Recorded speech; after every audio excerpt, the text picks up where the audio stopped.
makes the world go round. Money makes the world go round. It makes the world go round. Money makes the world go round. It makes the world go round. Money makes the world go round. Yeah, money make a world go round. Money makes the world go round. It's money make a world go round. Yeah. Yo.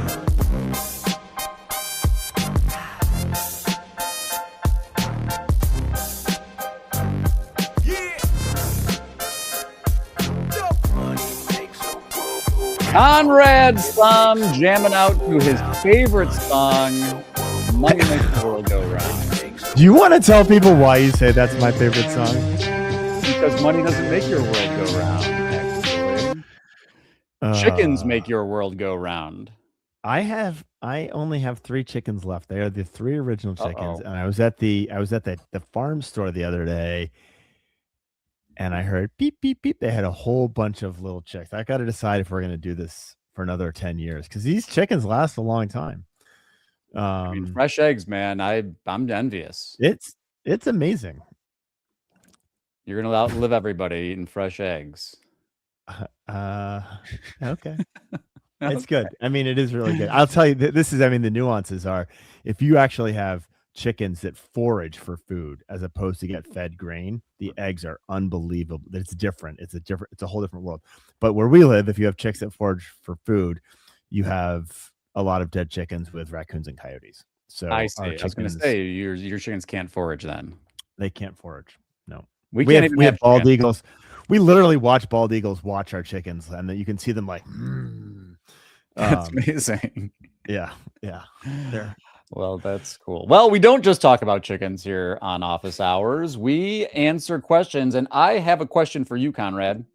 This is going to be a great episode. By the way, I'm excited. Guy and I were mumbling around trying to figure out what we wanted to talk about today. Sometimes we have inspiration, sometimes there's news, sometimes there's questions, and sometimes there's like a tabula rasa. What the heck are we going to talk about? And at the last minute, Guy was like, vandalism. Let's get it. Talking vandalism here on Lunch Hour Legal Marketing Office Hours. So, Conrad, here's my question. Yeah. And I'll give a little backstory. So recently, law firm called us up. They were like, we're working with this agency. They fired the agency. And the agency went and did a bunch of things that I'm calling vandalism that ultimately ended up, some of it was reversing work that they had done. Some of it was ultimately the site got de-indexed. The site was de-indexed. That's what I understand. I mean, I think that there. Could you explain some to our questions listeners? Yes, there's some more questions. Can you explain to our listeners what de-indexed is and just how easy it is to de-index a site? Yeah, so de-indexing means that your site is no longer in Google at all. And it's very easy to do because in the robots protocol, robots.txt file, you can just put a disallow and say, hey, bots, don't crawl or index my site. Yeah.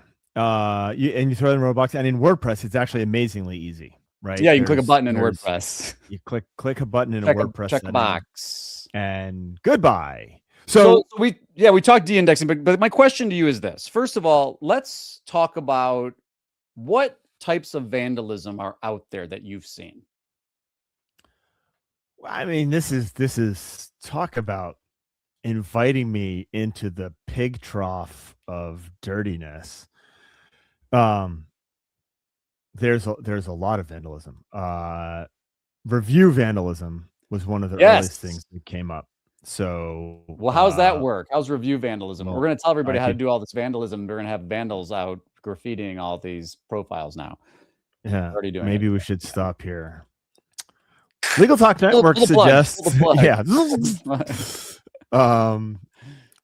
so leaving negative reviews, false negative reviews is a clear case of vandalism. We can get into the legality problems. You will probably want to get into the legal side of this more than I will, but negative reviews are an issue. One of the other things that we have recently dealt with was, and this was for a firm where their Google Business Profile name was repeatedly changed. So okay, that's a good one. So how does that? We got to walk through because people don't know what you're talking about. How does this work? Well, it can be really obvious or super unnefarious. But you can so vandalism of Google Business Profiles. Why are we sharing this, dude? We shouldn't publicize this stuff. Okay, so let's leave it at there's vandalism out there. Be careful. No. We're gonna talk about like we crossed the line because this is live. We can't like take this back. We, Nor do we we don't have any other good topics to talk about, so that's what we're gonna do. So stream. You can change in the pre-show to talk about this. I know. And now I'm Look, like, you don't now have to I'm say feeling anything. dirty. I need to go take a shower with bleach. People need to know about this stuff. Okay, so you can change the name of a firm. And it's effective because the variability, the changes take a time for a computer to actually process and understand. So you could do something very simple like this. Smith and Jones law firm is now Smith and Jones car accident lawyers, or the other way around, right? And just making that change can actually kick you out of the local results for a while. Suspended. You can trigger suspension potentially. So the other thing that you can do, this makes me sound awful. The other thing that you can do and should never do, and you're a scumbag piece of crap if you do, is you can move the location of a law firm or a digital marketing agency, for example. So you could, for example, move that digital marketing agency into the middle of the ocean. Has that ever happened to you? I've got some screenshots that I can share with you. Now, that's kind of Google Business Profile vandalism. The other thing that I think you are referencing is websites, right? So like you could go out and de-index a site. That's extreme. Let me tell you a more common pattern that I've seen in the last 20 years of doing this is, and I think this is the one that you're going to be very interested in talking about. The agency undoes work that they did. So I'm going to take those links away. That you take the links away or change the meta information on a site. We're going to, it was, just make it easy for folks that are following along. Say you come in and you've got all sorts of like on-page optimization issues. Maybe you don't have, you got URL structure problems. You've got title tag issues and meta description issues and repeating H1s and all this stuff that we see because you have some default WordPress theme. And agency fixes all that stuff. And then you fire the agency and the agency restores an old version of your site from before when they did all the fixes. That seems not okay. This is gross. Vandalism? I don't know that that's less gross than de-indexing a site. No, I don't think it is, but you had made or you had asked the question, what if the firm didn't pay the agency for work done? Now I'm assuming that's a different issue than what we're talking about. But what happens here is this. I don't know. Like they're very close cousins, right? And like first, I have always said, get paid in advance. I mean that is a 101, right? And I'll tell you. So like this sounds like very defensive from the agency side, but by the way, it is a good practice on the client side, from the law firm side. If you pay for work in advance, there can be no argument that you don't deserve that work. And so I think it is a best practice, a principle to pay for them in advance. Because if you end up with a gross breakup, and I've had a handful of gross breakups, but if you end up in a gross breakup and you have paid for the work, there's no conversation with the agency about who that work belongs to. And so I think it is a good practice to pay for this in advance, both on the agency side as well as on the client side. And I've always held this out to be true. If you have a client who is no longer paying you or is late on their payments, they are no longer a client, they are a charity. And I like to do a lot of charitable work. That is a cornerstone of one of the things that we do. I made a donation this morning to a kids lacrosse team selling raffle tickets. I don't know what I bought raffle tickets for, but like I'm down. But I get to choose the charities that I support. and you don't become a charity by choosing not to pay me. And so part of my pushback on this, Guy, is what do you do? What does a firm do if they are basically working for a charity that happens to be a law firm? And I'm less concerned with agencies that are like, fuck you. Now we take with our breakups, and I said this yesterday to a good friend of ours.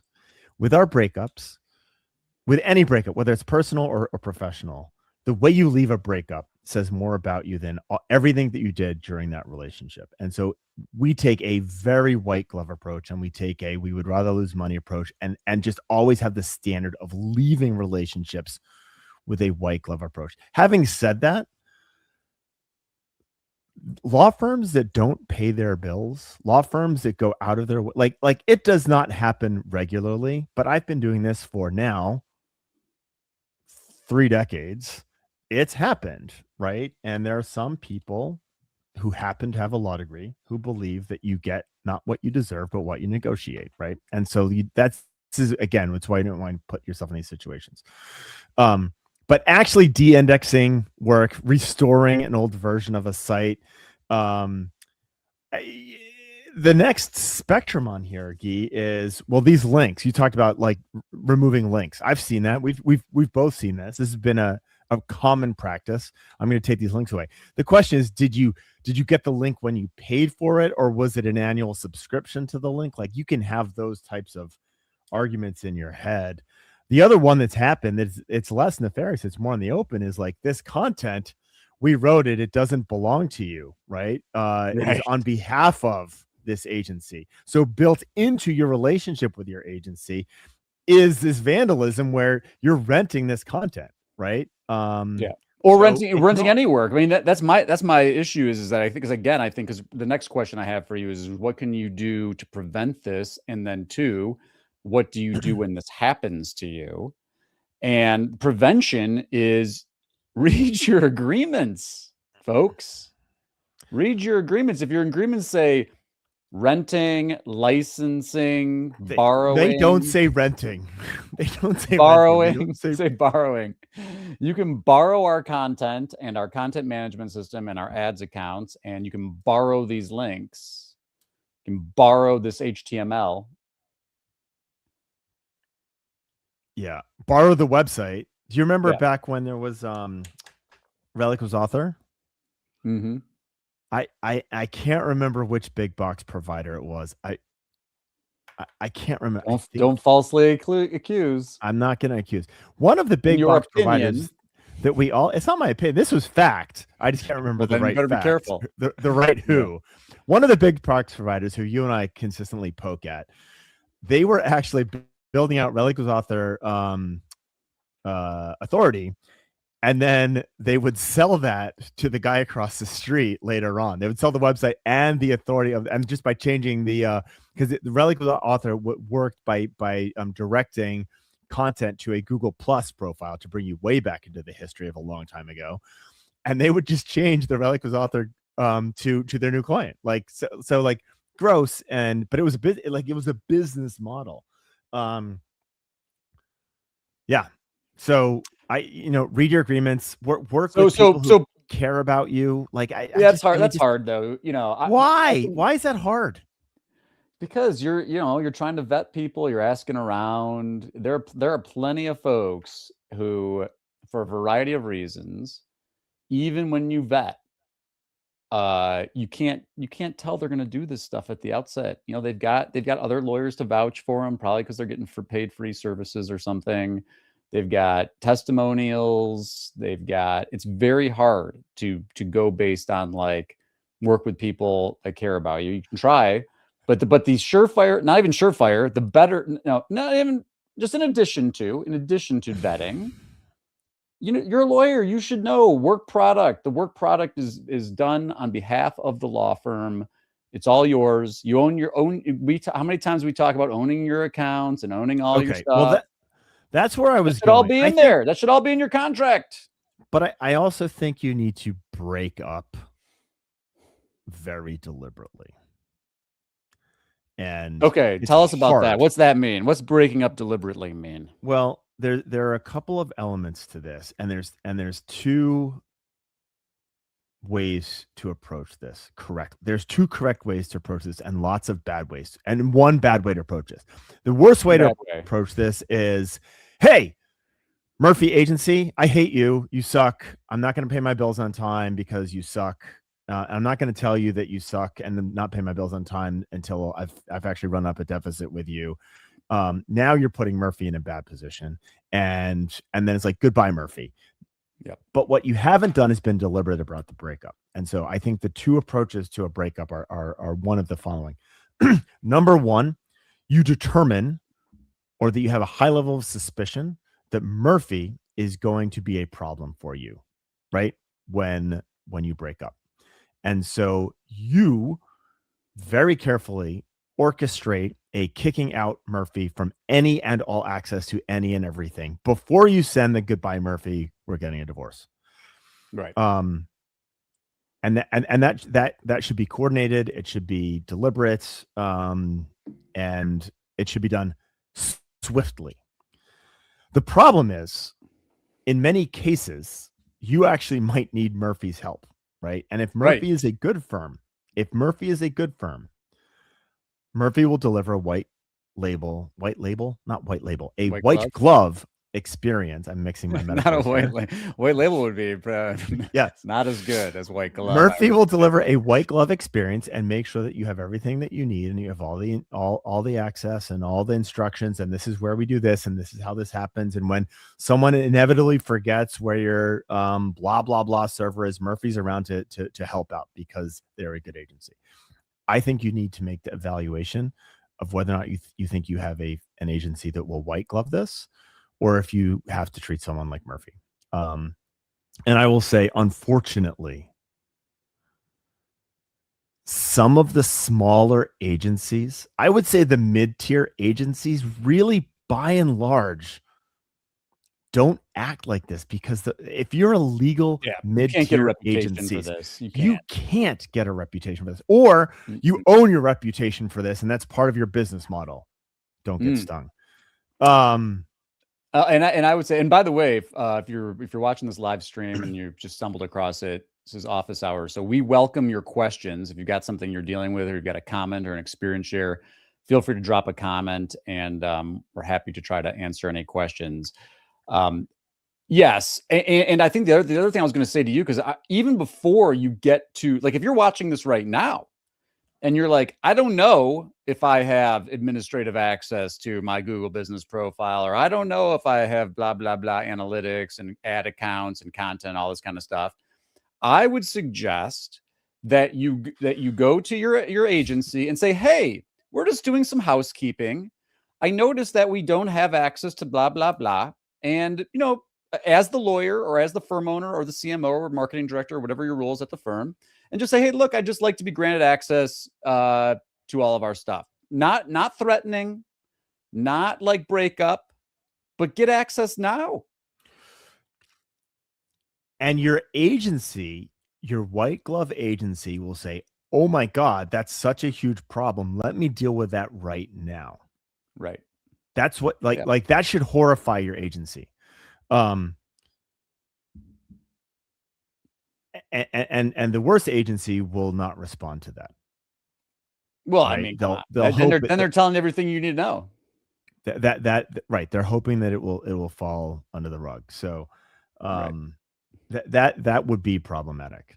But so I was gonna say, I think my warning, and this is a very, very unfair broad brush stroke.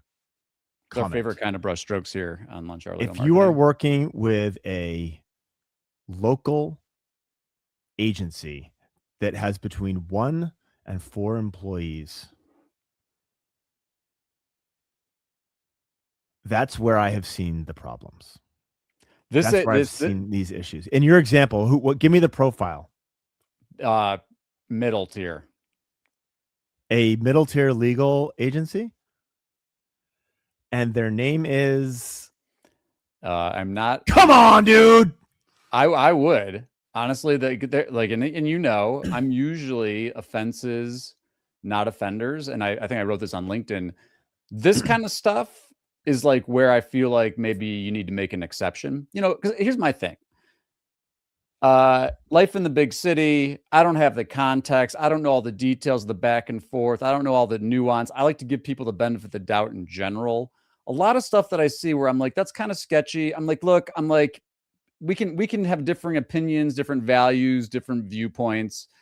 When you're talking about de-indexing and like stripping stuff, like or you know, your example where you're like maliciously trying to change business names or review bombing, I think that stuff's got to get called out, man.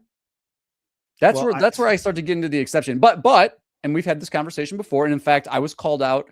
I will give credit to Elise Bowie for calling me out. She's like, "Why don't you tell everybody about all this stuff?" And my point is that the way that I have obtained this information puts other people at risk, and so those people don't want me to share. And so, you know, I can't. You got to pick. Like, am I going to break the trust of this person by blasting this person that doesn't want to be blast on their behalf? That's the answer. So let me give you a worse example. Let's say you had gone out of your way to actually sue and then subpoena records of who was vandalizing a Google business profile. And you discovered that it was a mid-tier agency that focused on the legal world. You would call that person who had done that and was not going public that information a weenie. I would never say that about somebody. What about the other thing that's been floating around where these shops are going out and they're link bombing, and then they're link bombing their prospect, and then they're calling up the firm and being like, "Hey, your current agency is building a bunch of negative links. What's up with that?" I am not getting in this. I didn't name names. I'm just saying I've seen. You can go look it up. It's floating around. It's dirty pool, man. I've definitely seen the accusations, and I know of whom you speak. So sorry. Let me explain what Guy is describing here. This is a form of vandalism. Well, so this and you better be very. This is what, like, I don't know. Right. I can't validate who actually did this, but let me explain. Let me describe tell the story. the issue. We're so offenses, not offenders. Offenses, not offenders. There are, that makes us weenies, dude. I'm a weenie, I guess. Okay. Well, you already called me a weenie here, just quietly. Well, again, I'm going to use your own thing against you. It's like, we don't know the details. How can we cast aspersions on something we don't know the actual thing? Okay. But I can tell you that if this is the thing, that it is wrong, and lawyers should be aware of it. I know my details, and I haven't named anyone, and so I will take the. So you know detail. Which details you know? You know details about this thing or the vandalism of the GBP? I'm just trying to understand. I definitely know GBP vandalism down to the person's address, like their physical address. Yes. You know where they live. Yes, that's creepy, man. That was what was delivered. That's what I got out of the subpoena. Right. Oh, right. I've got addresses. I've got Google knows all. Google knows all. And I Google doesn't forget. Very, very helpful with LinkedIn. Anyway, sorry. Coming back to this link spam. But hold on, to pause there for a second. That's a good example of, so for lawyers that are dealing with these issues, one maybe not a solution, but a tool in your arsenal is that you can subpoena platforms for records, and what you find there is oftentimes very surprising. So I've done this twice. At least I've done this twice, and one was on behalf of a client, one was on behalf of us. And that's why I mentioned earlier the movement of your pin into the middle of the ocean. That was done by, and I was wrong. I was convinced, by the way, dear listeners, that if you go back, I don't know, 2 years, we'll have to find the episode. Guy and I had both of our Google business profiles vandalized within weeks of each other. And I was convinced I knew who did it. And so I sued Google, got the records back, and I was 100% wrong, which is a good example of why you shouldn't open your big mouth in a knee-jerk response, which is what I usually do. But it wasn't charm. a dirty, underhanded competitor. Well, actually, it was an ex-employee. Well, that's my thing. Something. Why did I get sucked into this? Because you had I thought because it was coincidental with your vandalism that it was something that we had said on the pod, and I was wrong. Right. It was coincidental, and it was an ex-employee, and I know who that is, and that's all I can say. Don't do that. Don't do that. Don't do that. It's like nice. It's like downloading your firm's database and then leaving. How's that one work? That's a different conversation altogether that I also can't talk about. No, but so sorry, where was I? There was a punchline in there somewhere, and I've lost the train. We were talking. I thought we were talking about things that you can do, and then we were talking about. Oh, yeah. So, sorry, the second one was on behalf of a law firm that was getting vandalized. We tracked this down to, and again, literally the address of the person who was doing it, which made it very easy to find out where they work. Thank you, LinkedIn. And so now I know the agency who was representing a competitor in that market, and that competitor, I suspect, doesn't know this, but certainly that agency is acting on behalf of the competitor. I don't know a lot about the law, but that certainly ties those two together from a responsibility perspective. And you have massive problems there. I know who you are, right? And so that's a big problem. I've been quiet about it, but big problem. And my client being let's not get in the mud and wrestle with pigs, that was on his request, not mine. Right. Because I would. Again, same. That's the example I'm talking about. Is like, okay, you're asked not to do it. So what are you going to do? So let's move to the spam accusation, and I will call it an accusation. Yes. Because I don't think you can call it anything else. So this is the technique, and then you can figure out what comes from there. The technique is to do this. Agency incumbent it has one of their clients being pitched by agency B. And agency B proactively, months ahead of time, they've got them on their target list. This is a firm that we want to actually steal from agency incumbent. 4 months at a time, they start buying bad links and pointing them to the client's website. And so just if you are unaware, low quality links from porn sites in Thailand, for example, aren't necessarily going to help you rank, and they're probably not going to do anything. Probably not going to do anything because Google knows they're garbage at this point in time. But it's a bad sign to have all of a sudden a whole bunch of links coming to you from porn sites abroad, etc.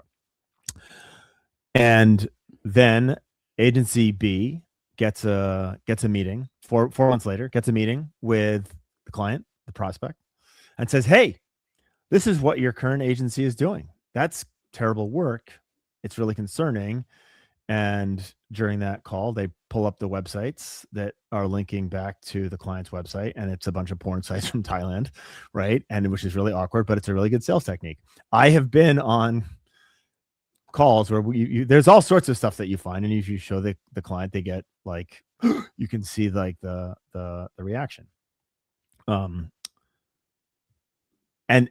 the accusation is that those links were generated by the pitching agency B, in order to make that pitch. That's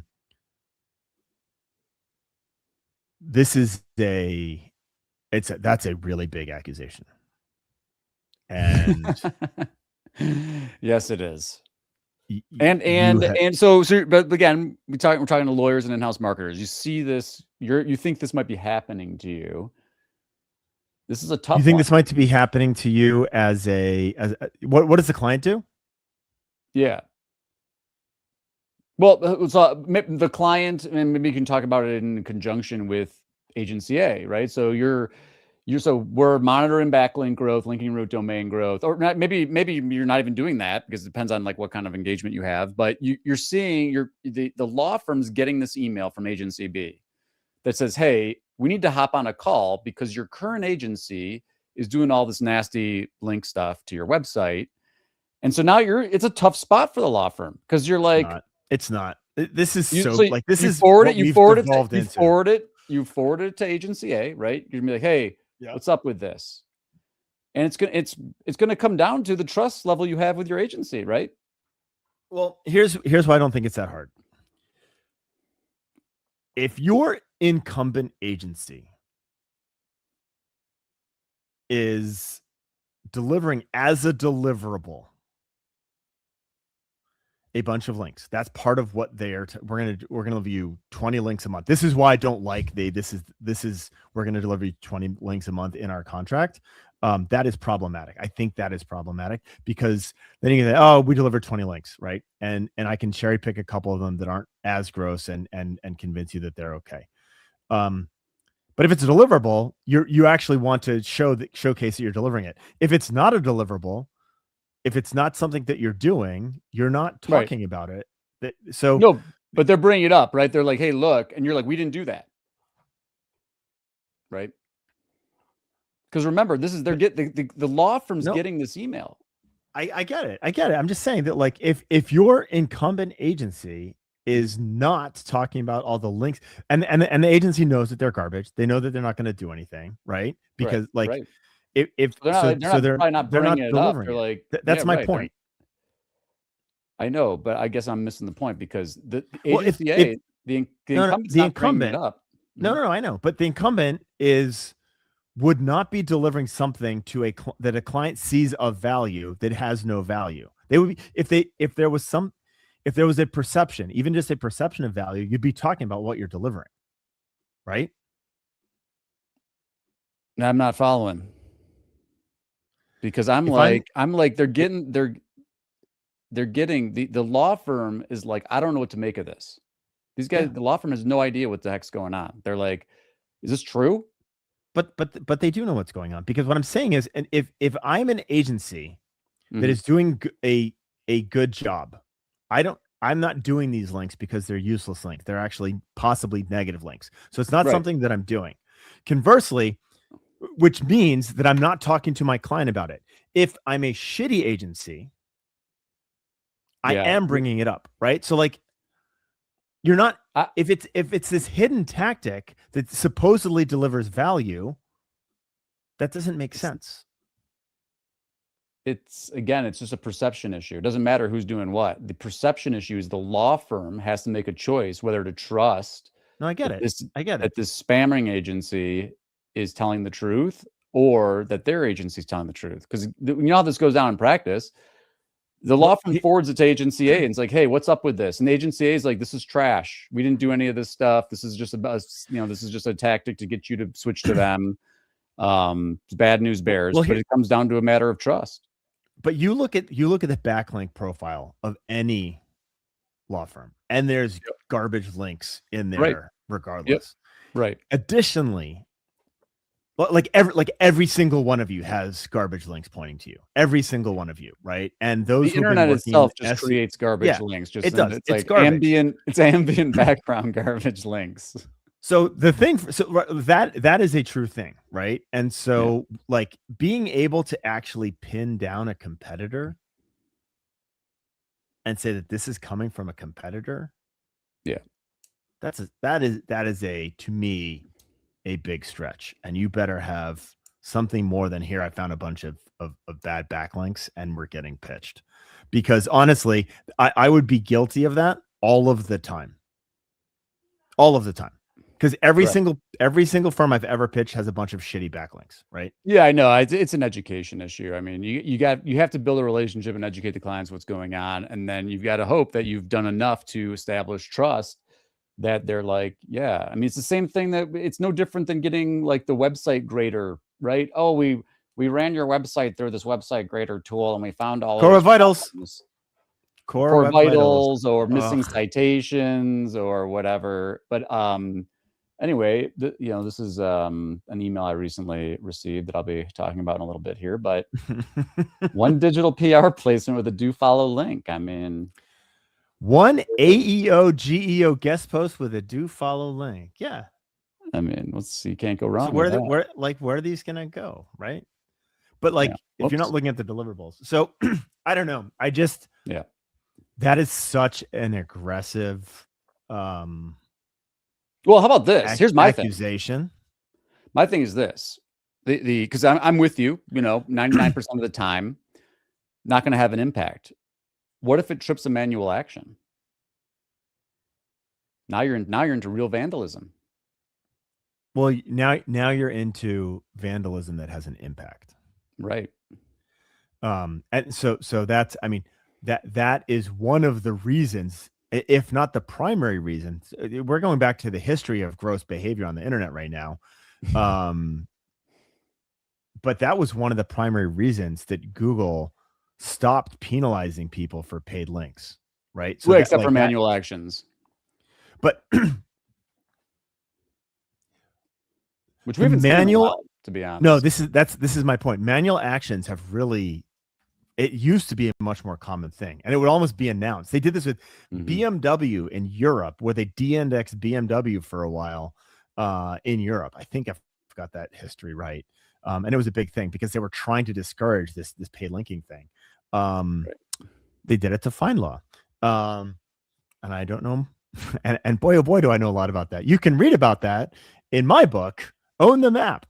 Where can you pick up Own the Map? Is it on Amazon? From my bookshelf. I don't know that Amazon still carries it, but if you want a discount code, I do. I should. It's put out. You have a copy. Do you not have a copy of that? I do. It's a trip down memory lane.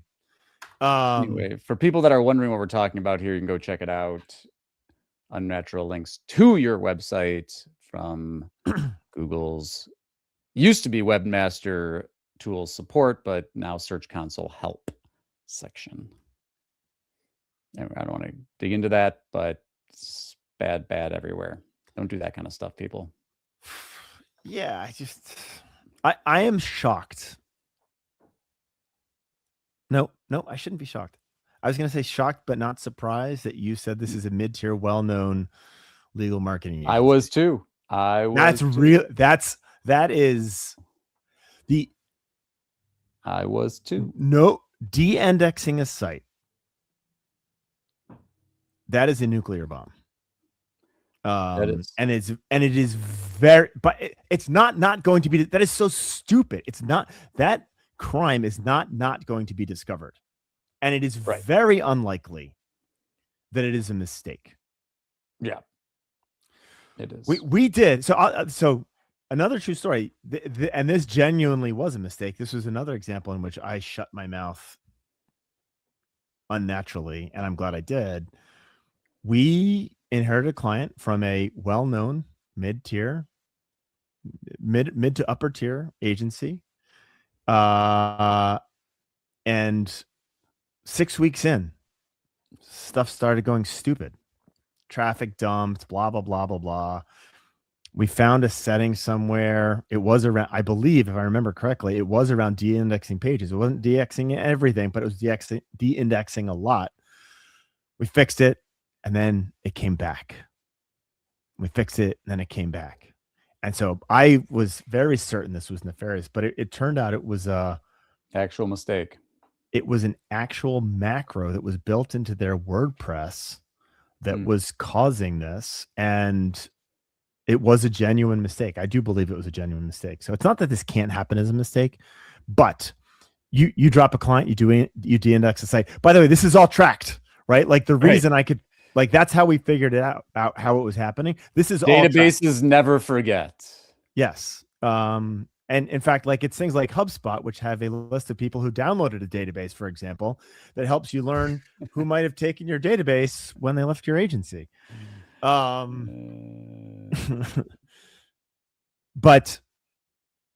yeah, the databases don't forget. So it is very, very easy to track. It is very easy to find that digital footprint. And that is a very aggressive, egregious, and honestly, amazingly short-sighted move from a client. Amazingly It is. short-sighted.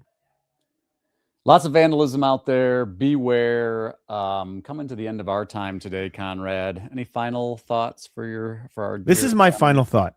No, this is. I think you should ask an agency how they handle a breakup when you are interviewing. Like it's like having a prenup, or just understanding how they approach breaking up. That should be part of your vetting process. And the only answer that is correct is something along the lines of, we're going to make this such a white glove experience for you that we want you to question your wisdom in moving on, as opposed to anything that smells of handcuffs. Handcuffs and hand grenades.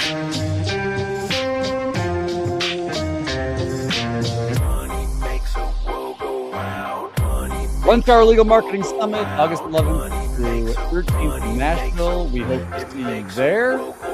Till next time, Conrad. Farewell. One Star Legal Marketing.